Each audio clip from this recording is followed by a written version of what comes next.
अस्सलाम वालेकुम दोस्तों, कैसे हैं आप सब। आज हम बात करेंगे कि अगर आपके पास GoDaddy पे डोमेन है तो हम उसको किसी भी होस्टिंग के साथ कैसे लिंक करेंगे। अपना GoDaddy अकाउंट लॉगिन करें, माय प्रोडक्ट में आ जाएं,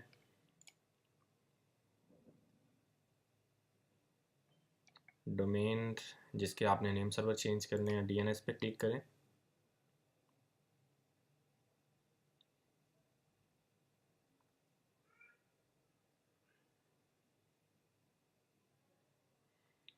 स्क्रॉल डाउन करें और नेम सर्वर में आ जाएं, चेंज, यहाँ से कस्टम सेलेक्ट करें और नेम सर्वर ऐड कर दें।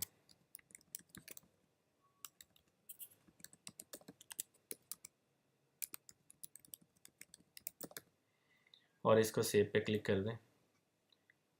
24 से 48 आवर में आपके नेम सर्वर चेंज हो जाएंगे और आपकी जो डोमेन है वो आपकी होस्टिंग के साथ लिंक हो जाएगी।